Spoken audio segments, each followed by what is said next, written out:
Andriani yang hari ini akan memberitahu kita apa sih bijak di media sosial itu dan seperti apa hak dan kewajiban kita di ruang digital. Waktu dan tempatnya dipersilakan. Oke, terima kasih Kak. Bismillahirrahmanirrahim. Assalamualaikum warahmatullahi wabarakatuh. Hai teman-teman online komunitas yang ada di Jawa Barat. Apa kabar hari ini? Mudah-mudahan sehat dan bahagia senantiasa. Terima kasih banyak tentu saja saya ucapkan kepada Kominfo, jajaran panitia dan moderator cantik kita yang sudah membawakan acara ini dengan begitu luar biasa, ngasih vibes positif nih. Sore makin seger mudah-mudahan ya.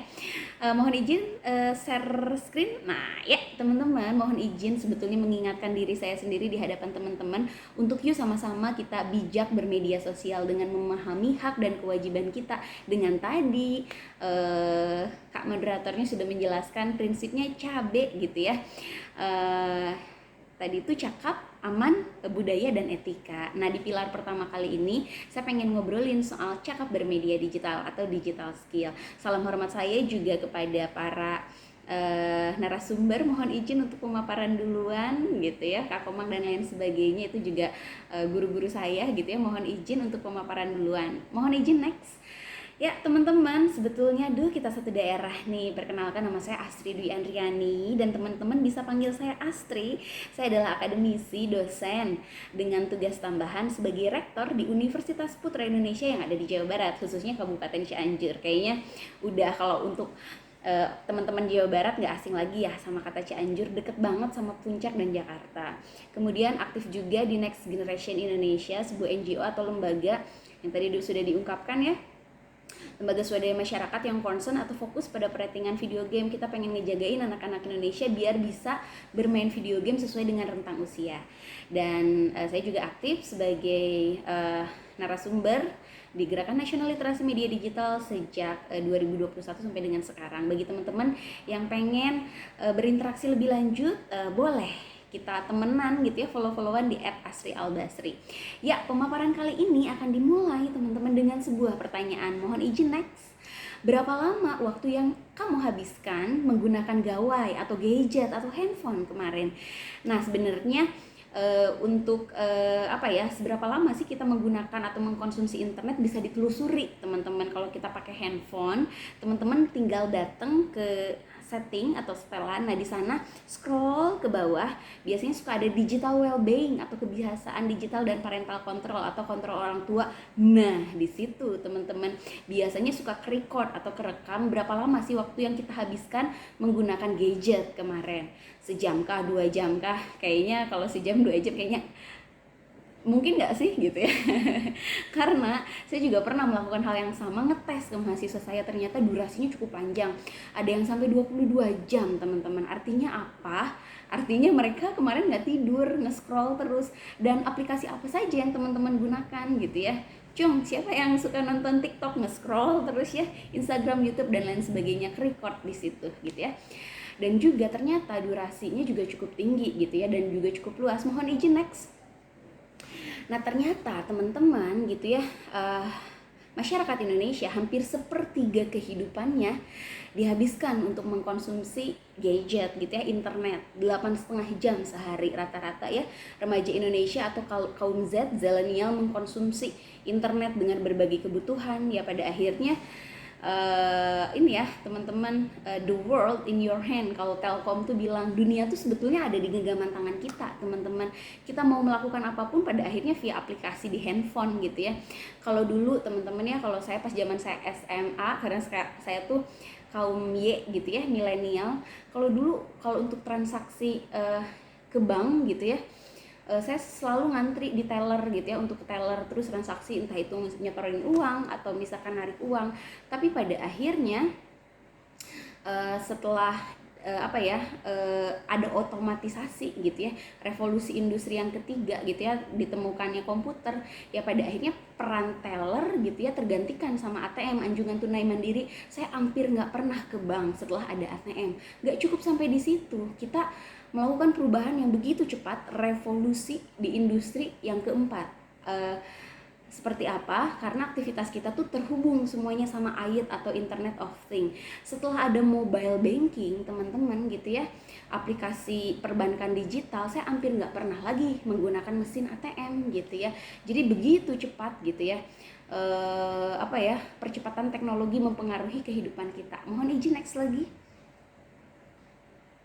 Ya pada akhirnya dengan kemajuan teknologi gitu ya, nggak cuma di aktivitas perbankan aja gitu ya, sumber belajar pun sama gitu. Biasanya sumber belajar utama tuh buku gitu ya, sekarang kan sudah digantikan gitu ya dengan mesin AI-nya di Google gitu ya, di browser, atau chat GPT yang sekarang lagi ngehits dan ngetrend gitu ya. Ya pada akhirnya berkembang juga nih, semakin gemuk juga dari tahun ke tahun. Angka pengguna internet di Indonesia juga makin tinggi, dibanding tahun lalu naik 1%. Nah ternyata 210 juta orang Indonesia terkoneksi dengan internet atau 77,02% gitu. Mohon izin next lagi. Nah pada akhirnya hal ini juga membentuk karakter kita gitu ya. Karakternya apa ya? Mungkin teman-teman sebagian di sini mungkin ada generasi Y gitu ya, yang coba kayak saya beradaptasi gitu, mau nggak mau gitu ya, harus beradaptasi dengan perkembangan teknologi yang begitu cepat gitu ya. Pada akhirnya kebutuhan dasar bukan lagi sandang, pangan, dan papannya kayak hierarchy of need-nya Maslow, teori kebutuhannya Maslow, tapi juga sandang, pangan, papan, colokan, dan wifi gitu ya. Ya pada akhirnya merubah nih karakter generasi milenial kayak saya dan teman-teman yang generasinya Z atau zillennial gitu ya. Ya sebetulnya ciri utama karakter Gen Z itu yang pertama selalu terkoneksi gitu ya. Kalau mahasiswa juga ditanya mending ketinggalan handphone atau ketinggalan dompet, mereka milih ketinggalan dompet karena isi rekeningnya juga ada di dompet digital, ada di handphonenya ternyata gitu ya. Yang kedua, anak-anak generasi zillennial ini tuh pada kreatif gitu ya, ide dan gagasannya tuh keren banget, keren dan confidence gitu ya. Confidence tuh percaya diri. Jadi lihat aja kalau di selfie gitu kan, percaya diri gitu ya. Terus apalagi ya, bikin konten gitu ya, mereka tuh sangat kreatif dan inovatif. Namun pada akhirnya segala sesuatu yang datang hadir ke kita tuh sebuah keniscayaan, ada positif ada negatifnya gitu ya. Yang positifnya tadi sudah dibahas gitu ya, sebetulnya kan kehadiran teknologi itu, inti pengertian dari teknologi itu adalah sebuah alat yang bisa memudahkan kerja manusia atau memenuhi kebutuhan manusia gitu. Tapi di sisi lain ada sisi negatifnya, dua sisi mata uang gitu ya. Ya pada akhirnya salah satu sisi negatifnya, kelam teknologinya adalah kalau kata ahli kita ada di zona mabuk teknologi, di mana kita tuh edik banget gitu ya, edik sekaligus takut gitu ya. Edik tuh kecanduan banget gitu ya. Karena kenapa? Karena kita tuh sekarang dipermudah dengan hadirnya new media atau media baru. Kalau dulu pas zaman saya remaja, pas SMA tuh untuk mengakses informasiku tuh ketiga media, teman-teman, ke koran, ke TV, sama ke radio. Nah kalau sekarang kan itu kan delaynya lama ya. Hitungan berita informasi terbaru biasanya kalau koran tuh hari gitu. Berita terjadi hari ini diterbitkannya besok. Nah kalau sekarang real time, teman-teman, yang terjadi sekarang ya udah disebarin aja di media online gitu ya. Apalagi aksesnya lebih mudah di media sosial gitu ya. Nah pada akhirnya itu yang pertama, kemudahan. Yang kedua, kenapa pada akhirnya kita kecanduan sama media baru atau medsos gitu ya, karena ada fitur personalize, teman-teman. Ada fitur ya personalisasi. Jadi kalau misalkan saya dulu misalkan senengnya program olahraga, ada tuh di TV program olahraga, tapi berbagai macam jenis olahraga yang harus saya konsumsi, padahal saya sukanya sama satu doang, sama tinju doang misalkan, yang lainnya nggak suka. Nah di media sosial ini saya bisa ngefollow apapun yang saya suka, yang saya nggak suka nggak usah di follow gitu, dan saya bisa berinteraksi langsung dengan misalkan artis-artis atau public figure favorit saya. Itu kenapa pada akhirnya kita kecanduan. Yang terakhir adalah fitur love, teman-teman. Ada fitur like. Nah itu racun banget sebetulnya, dirancang oleh media sosial karena mereka paham gitu ya, Facebook, Instagram, dan lain sebagainya tuh, mereka tuh paham bahwa menyentuh kebutuhan dasar manusia gitu ya, menyentuh kebutuhan mental gitu ya. Karena diapresiasi, dipuji itu sama pentingnya teman-teman, sama kayak kita makan dan minum gitu ya. Kayak untuk memenuhi kebutuhan fisik kan kita butuh makan, minum biar sehat gitu. Begitupun mental kita butuh diapresiasi, butuh dipuji biar berkembang. Nah, kebutuhan dasar itulah gitu ya kan, pada dasarnya setiap manusia itu narsis gitu ya.